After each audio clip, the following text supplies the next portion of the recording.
Howdy, howdy, friends. Well, let me tell you something. 2024 has been a very interesting year for Russia so far. At first, it froze. Then, it received the new old president, and that is a cataclysm of its own. Now, it's sinking. And this is just April.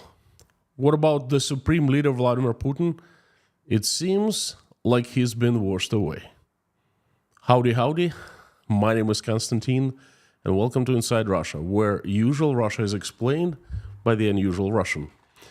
No propaganda, BS or lies here, only truth, common sense, and logic, and some emotions too, because I am a human being after all. Today there will be quite a few emotions, because we're all human. And the footage that I'm going to show you, and that's going to be mostly video, will probably create emotions. Today is an unusual stream. The news keep happening as I speak, and there will be no live stream chat. I've been a little late. I've been monitoring the news. So just, this is something different. Now, Russia has been flooded. And it's being flooded right now. One of the worst floods in so many years, happening in the southeast of Russia, near the border of Kazakhstan. And Kazakhstan is being flooded too, by the way. And it's pretty bad. And I already talked how bad it got. It all started in the city of Orsk. I actually made a video about that, but I'll put the link to that video a little bit later. So, if you thought this was bad,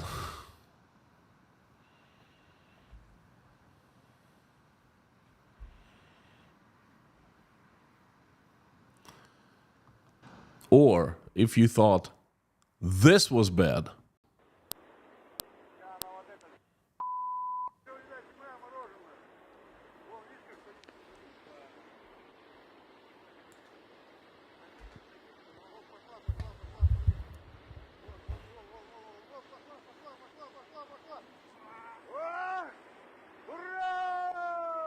I don't know why they're screaming hooray.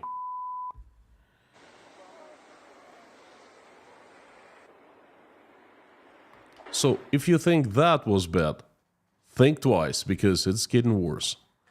The entire basin of the Ural River is getting flooded. Why? Well, this is a special year for the world and for Russia. Abnormalities are happening everywhere, all over the world. This is the leap year, El Nino year. Much snow fell in Russia in the winter. Then a very quick warm-up that usually doesn't happen happened in the Urals and in Siberia. And the most affected area right now is the basin of the Ural River. Now, the first city that was hit is the city of Orsk, and it's right there on the map. Orsk was hit first and hard for a simple reason. Its city dam was destroyed. If you look at the map, you will see Orsk is right next to the border of Kazakhstan. But also, please notice that this is south of Russia. This is where warming up in April starts happening. What you're seeing north of Orsk, thousands and thousands of kilometers north, is still winter. It's still much snow, and it's still snowing, and the snow is still accumulating. The ice will start breaking there in May, in some places in June. So, what we're seeing right now is just the beginning. Now, please check out the video I made of Orsk, what's happened in Orsk here. I made it a couple days ago, so it's fairly fresh. The thing is, Orsk is not the biggest city located on Ural River.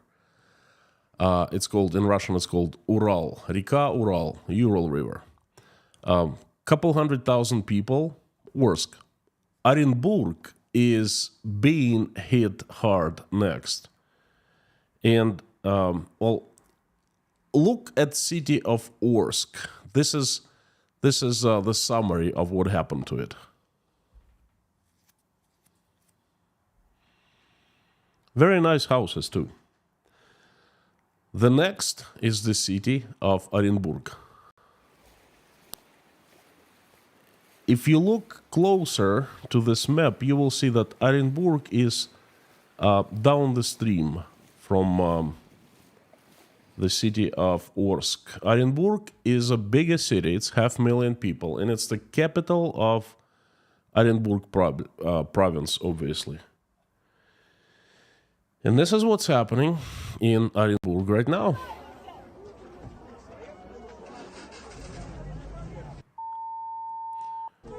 Chaos, and people are trying to get some kind of help. What's happening on the roads?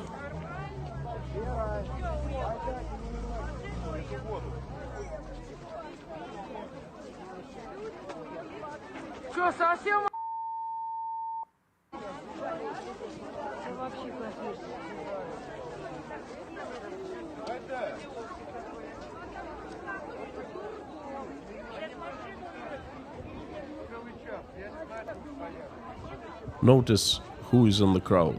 It's the poor folks, the older folks, the families. They're looking for some kind of relief, but looks like none given.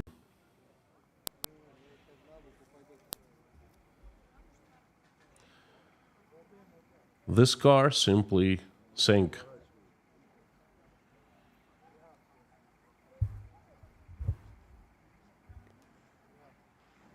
When you look at these videos,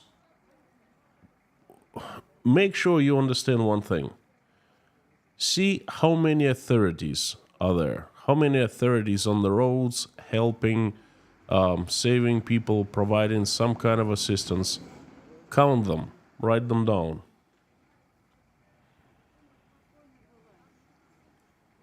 Again, this is city of Orenburg. It's a large city, fairly large, you know, it's 500,000.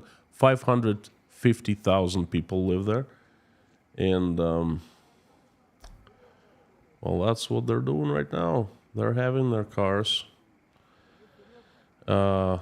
being sunk. Some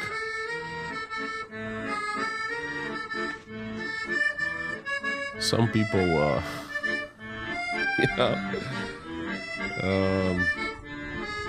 try to look at the positive side of things.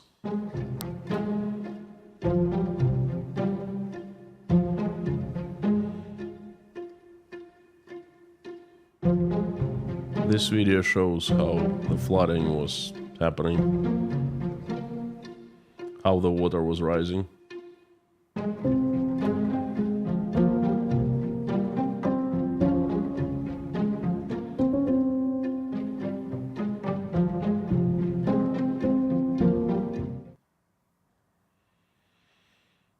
This picture is a good example of what is currently happening in Orenburg. I mean, take a close look. This is the center of the city. It's a large city, and it has both private houses and apartment blocks, and everything is flooded. Imagine of living there. You see, if you look at the down right corner, you will see large apartment blocks, and they seem fairly new. They are flooded.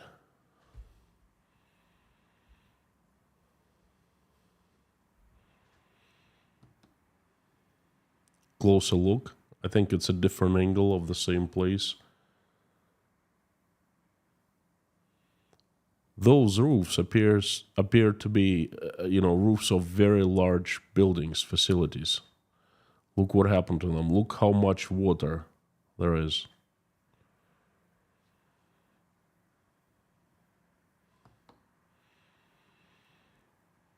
And this is a footage, first-person view of one guy was filming how he was simply trying to make it back home. There is commentary that it's a very fresh footage. And actually the guy's wife posted it after she, he came home and she saw what was happening. Now, let's move to the city of Tomsk. It's another large city. If you see, it's not on Ural River. It's Ob. It's a huge river. It's a little to the north. And there, what's happening is the ice is breaking. And that is not well this year either. У нас в Томске подтопило. Опа. Вон там курьям. Дорога. I don't know how to comment. There's not many comments, to be made. Лифчик красивый получился.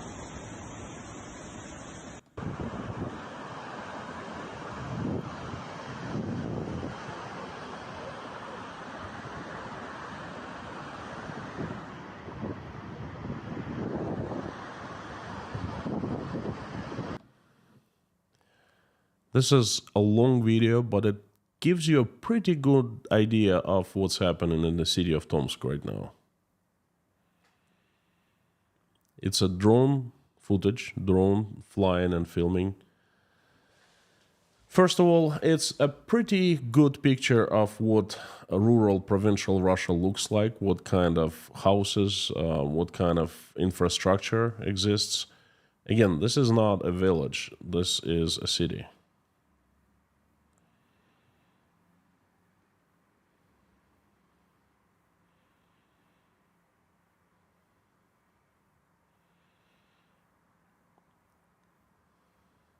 And this is just the beginning of this flash flood. The water is rising. I take it that's prime real estate. People build their houses right on the beach, on an embankment or a beach. And look what happened to the properties.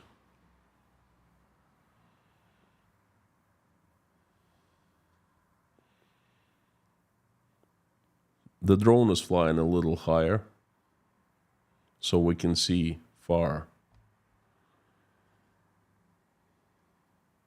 Now, folks, so you understand, it snows and ices in Siberia, in the Urals, every single winter. I mean, this winter has been fairly normal, except for larger amounts of snow, larger snowfalls.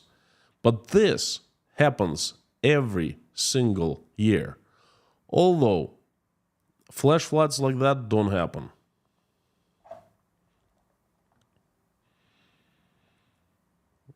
It seems like this is a combination of people's greed and stupidity and nature rising against Russia.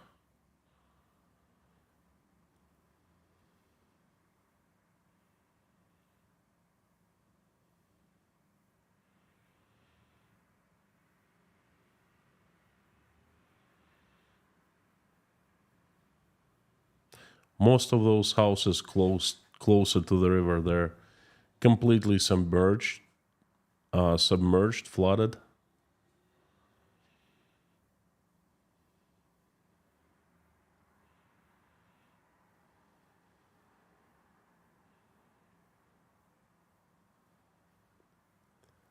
Again, this just starts happening. This is to the north of Ural River, okay? It starts happening, the ice starts breaking, it's called ledоход. Ice starts flowing, breaking and flowing down the river. And this is just the beginning. This ice period, ice flowing will happen for a couple months.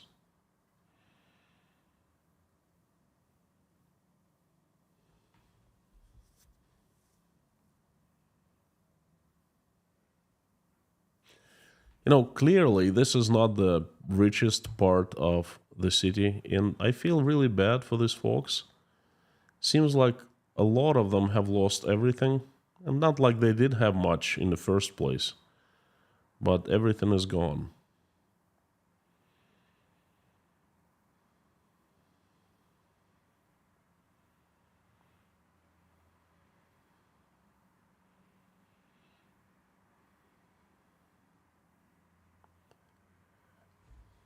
All right, let's fast forward a little bit. That's an interesting part.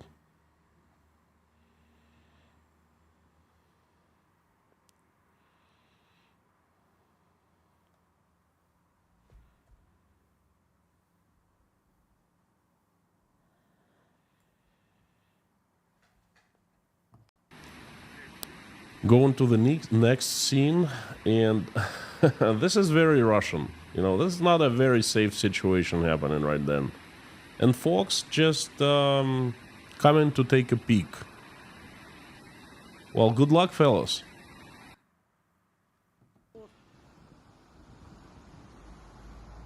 This is a major bridge connecting two sides, two banks of the river.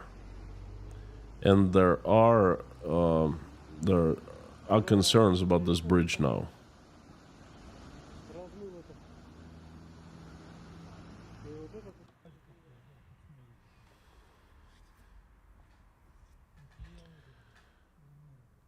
Well, I take it's not really healthy for the cars. And check this out. That's not Russian cars. The passenger cars, they're not Russian made. They're all foreign.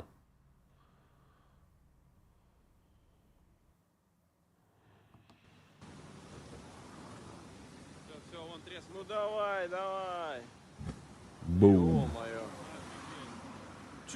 This dam is not gonna last long with this happening.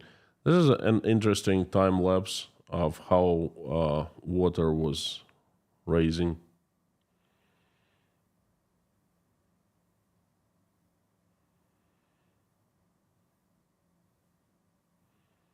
That's where the ice starts breaking and starts flowing downstream.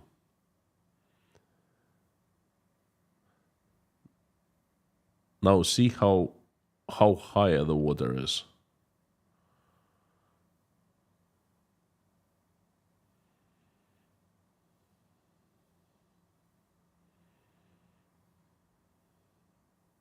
And now it starts flooding. It goes overboard, so to speak.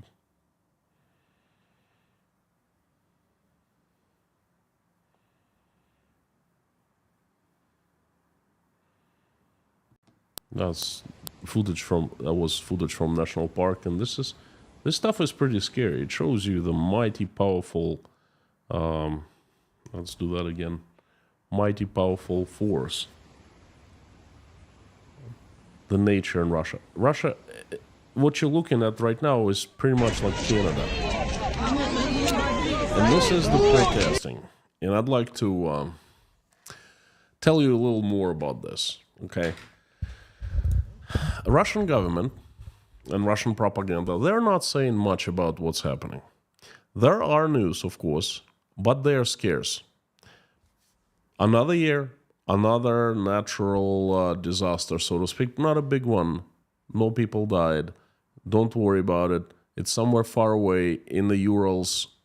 Doesn't concern you. We'll take care of it. And then they give pretty pictures on Russian TV. But thank goodness that we have Telegram, that we have internet, and we have mobile phones with cameras.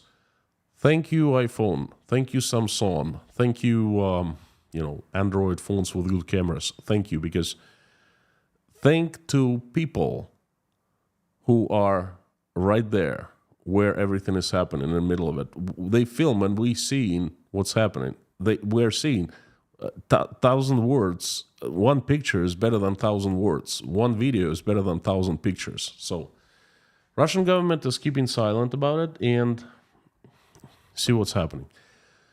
There hasn't been any news about locals protesting. But when I was looking at the news from Orsk, I was thinking, what the fudge? And of course, it wasn't fudge.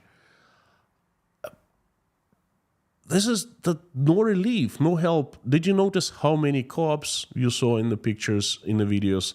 How many employees of the Ministry of Emergency Affairs, emergency situations, and that's their direct job. And look, Russia is big. There are dozens and dozens, close to 100 regions, provinces in Russia. Each province has tons of people employed by the government for this very purpose, to fight natural disasters, okay? So if you have in some kind of a situation in one place, hey, bring all the people from Russia, or at least from nearby provinces, to help out. This is the emergency. This is what you're there for. This is why us Russians, we pay taxes. Well, not me, but them Russians pay taxes. You know, it makes sense, right? Just like that story I gave you about Russian firefighters showing up to put down the fire, but doing nothing because they didn't have any water. So same kind of situation. But here it's even worse, because back then the firefighters even showed up. Right now, no one is showing up. The Ministry of Emergency Situations, well, how many officials did you see in those videos? Not too many. Anyway, so it only makes sense to assume that people in Russia would somehow show their disagreement with what's happening. In other words, protest. And of course, there's no protests according to the Russian government, but in reality, this is what we have right here.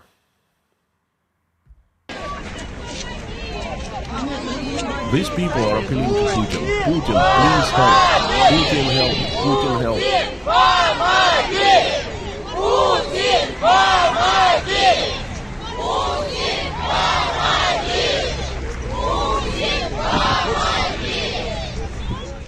These people are asking Putin to help.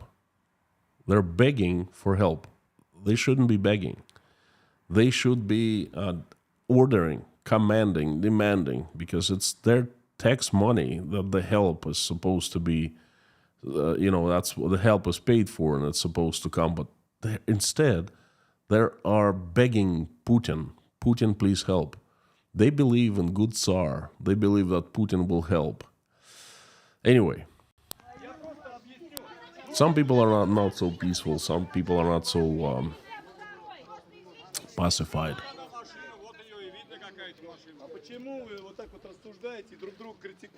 These are faces of regular Russian people whose homes, whose lives are being flooded.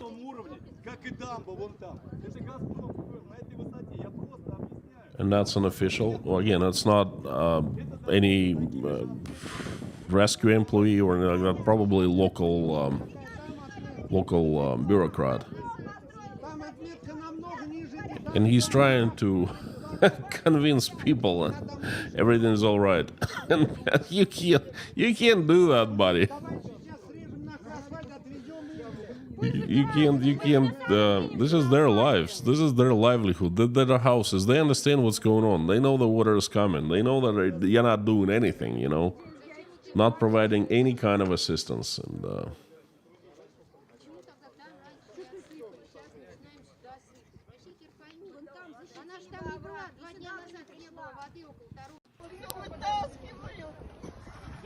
some people are crying here.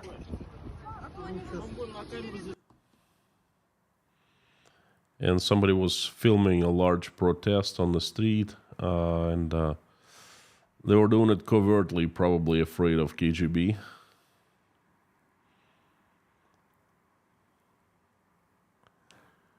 And this is one of the few protests, well, one of the few that I've seen, and I'm pretty darn sure there will be others, but hey, most likely they will not be shown to us.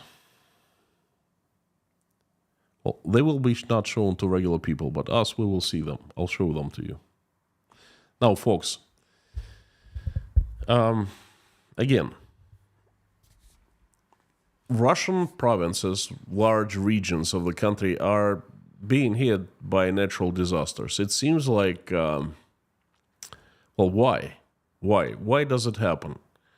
Winter in Russia happens every day, and ice breaking and ice flowing is, well, I would say, happens every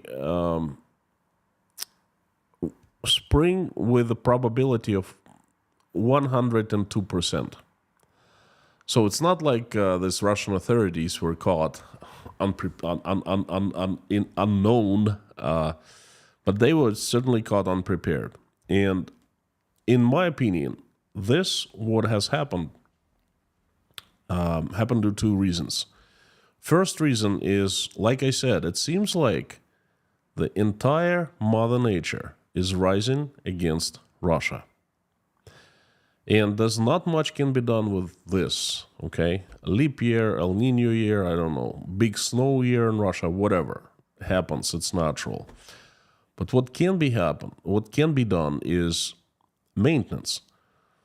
All these cities, they have some kind of protection from flash floods, from ice breaking, and so forth. And it seems like all of a sudden, everything is failing all at once. Big question, why? Well, the only logical explanation is that, in order for things to function properly, you need to maintain, especially if it's a complex system. Most, if not all complex systems, they demand systematic maintenance. Different kind, at least you must check every so often for problems.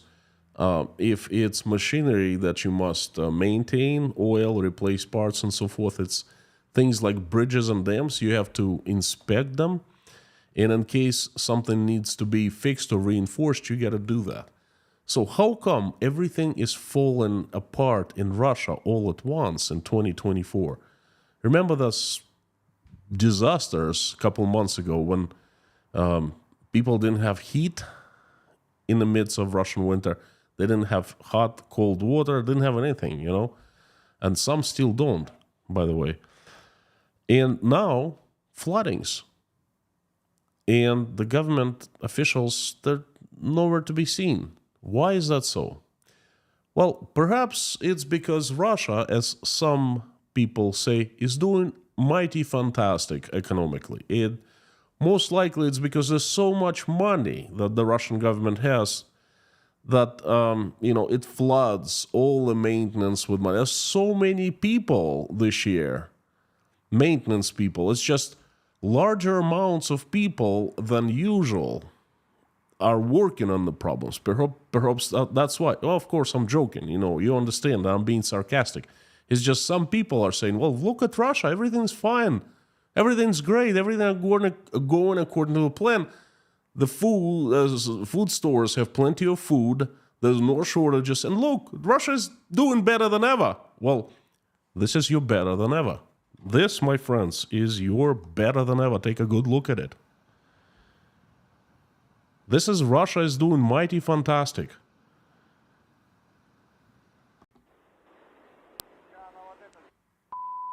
This is so much money given to the inspections and maintenance. Then this is just the plan, Yeah, right here. Take a closer look. Right here, this is the plan. This is the plan. Now, obviously, something is very terribly wrong with the country. Reason number 2 is lack of money and lack of people. Both are very understandable. Lack of people, well, those people who are supposed to maintain the dams, inspect them, and so forth, doing all the work, don't look for them in Orenburg or in Orsk or in Tomsk or in Omsk. Omsk is the next, it's a major city in Russia. It's next up for flooding. Don't look for the maintenance men there. Go west. Go look for them in Ukraine, in the front lines. Go look for them with guns in their hands in the trenches or perhaps in graves. they're supposedly protecting Russia from Ukraine on Ukrainian soil. Look for them there. And money?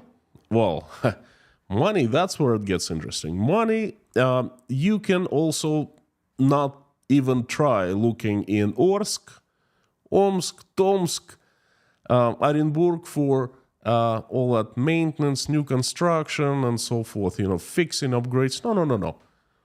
Look two directions. First, look the west. Mariupol,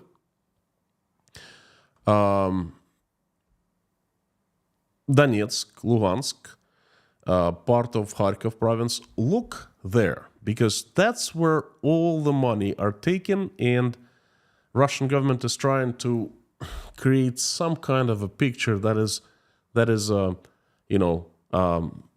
restoring, rebuilding some of the lands. Okay, the money is just they're not bored out of thin air. Okay, they are earned and spent. Economy doesn't work in miraculous ways. Economy is actually not a rocket science. It's very easy to understand where money comes from and goes to. And it goes to the West. The new lands, as Vladimir Putin says, the new territories. The territories that were stolen from Ukraine. But that's just one direction, to the West. But also look down south. Far down south, outside Russia. Look in the city called Dubai. Because whatever they don't send to the West, to Ukraine, they steal and transfer to Dubai. And that's going to be my next video about. So that's where the money is. And Russians, well, at least some are not blind. At least some can still understand that they're being lied to. And at least some will not be happy about that. At least some will go to the streets and protests. Like this, folks. But now I want to talk about something different. Now, look, there are authorities in Russia.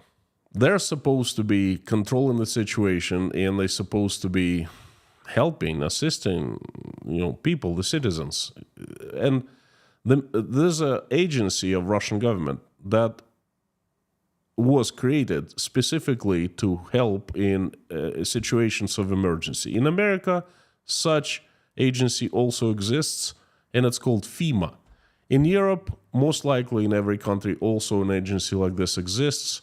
When earthquake happens or something like that, flooding. In Russia, it's called the Ministry of Emergency Situations. And I want you to show how the Ministry of Emergency Situations is taking care of the problems. Now, we have the minister flew to Orsk to personally inspect things. And this scene was in my video that I made a couple days ago. And I was flooded with questions. Why are these men acting like they are a part of armed forces? They're not. They're civilian. Look at them. They're not acting like they're civilian.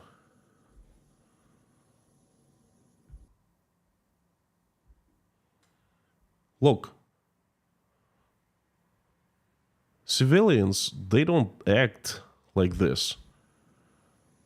Why is that so?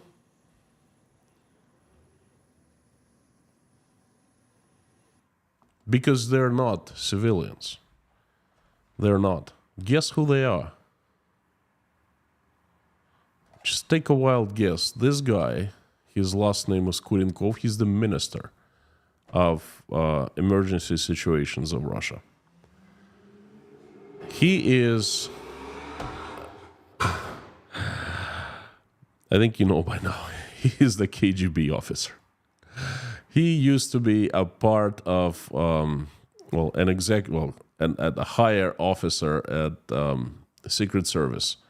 That small organization, super secret organization that is protecting Vladimir Putin, his personal bodyguard, one of his strongest and closest bodyguards, Kurenkov. He spent in the agency called FSO, the Secret Service of Russia, pretty much all his life. He made a career out of that service. And a few years ago, in 2020, Vladimir Putin gave him a present. He made him the Minister of Emergency Situations. This guy doesn't know much about what to do. I doubt he has education, proper education. He knows how to protect the president of Russia well. He knows how to use force against anyone who he considers a threat. That he does. I give him credit. But does he know how to help, how to provide relief, how to, be the Minister of Emergency Situations? Does he know anything except for this? Flying in a shiny brand new plane, walking down in a shiny brand new uniform that he uses rarely, you can see that, and getting reports from his subordinates, military style. Does he know anything besides that? Well, check this out.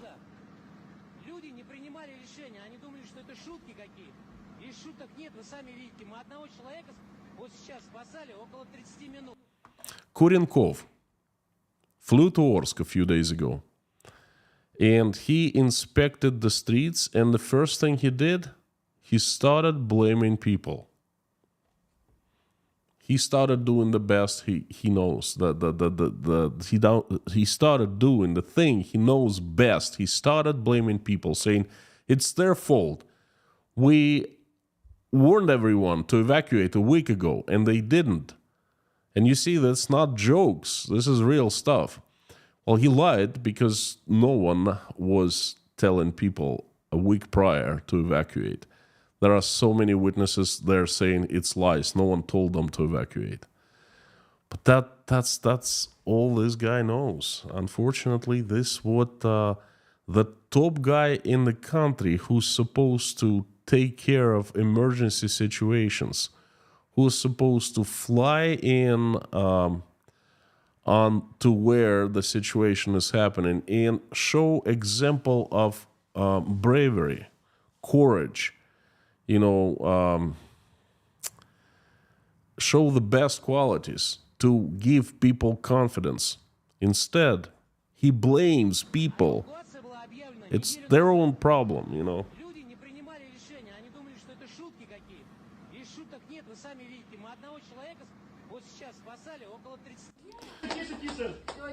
And this is the governor of the province, of Orenburg province.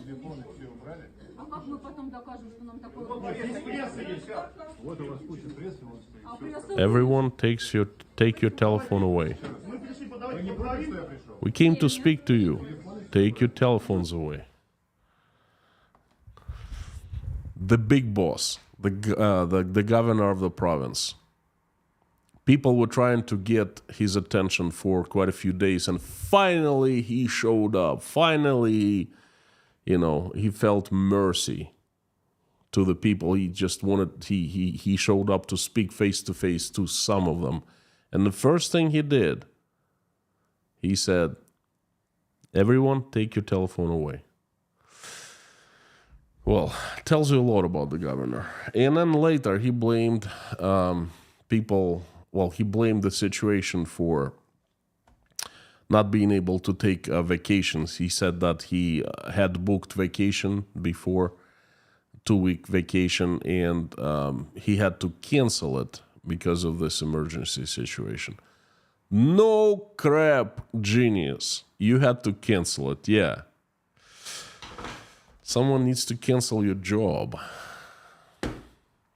So this is what's happening right now. No wonder people are protesting, and I think they will protest more, because what the heck is going on? Where's the leadership? Where's someone? And where's Vladimir Putin? Why did I name my stream Putin is washed away? Guess what? Putin was nowhere to be found for a week of the floods.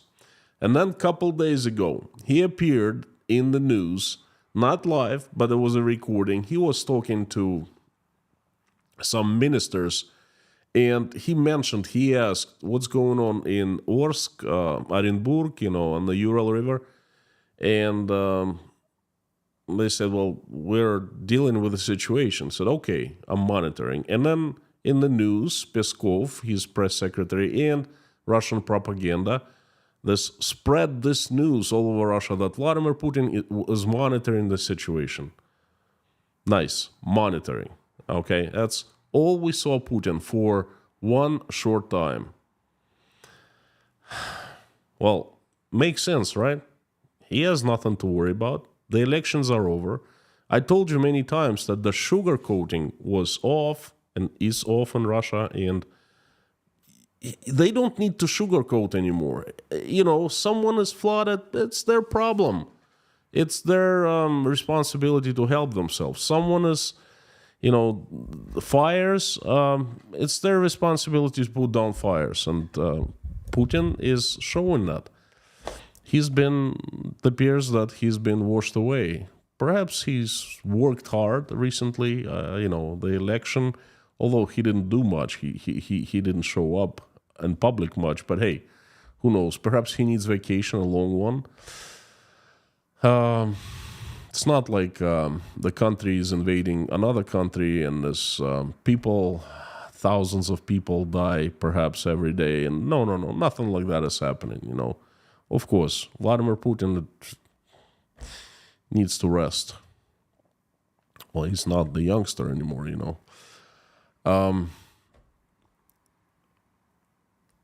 If you think that what you have just seen is incredible, think twice, because I'm going to show you something incredible now. Check this out. There is music playing, and I'm not, I don't play it because it's a copyright issue, but there's very nice music, hopeful music here, you can imagine. People standing, and they're happy, and you see water behind them, but they're happy. Weird, right? Why are they happy? And it says, together we are powerful. Oh, some kind of a dam. And the very nice, expensive houses, folks. These houses are expensive. They're probably $500,000 to $1 million each. And they're not flooded. Oh. Interesting. Wonder why. Wonder why those people were standing, holding hands together. And what is that brand new dam they were standing on? Well, that is people of Orenburg and of a community, of a new community, probably rich folks. And what they did is they saw that the government didn't do crap. The government wasn't going to do anything for them. So they got together. They did a fundraising real quick. But basically, they fundraising among themselves. They came up with 3 million rubles. 3 million rubles. I want you to remember that number. 3 million rubles right now is about $33,000. And they hired a construction company. And that company, very quickly, within a day and a half, built this dam. Well, it's not really a dam. It's a little protection structure. Okay, again, check this out.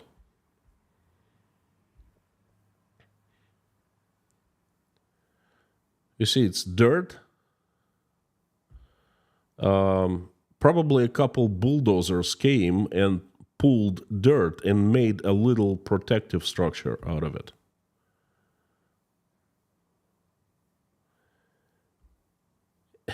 And these people are happy. They took their lives, their fates, into their own hands.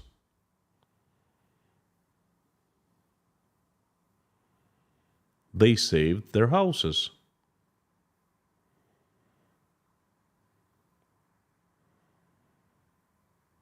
Now you can see this structure real well.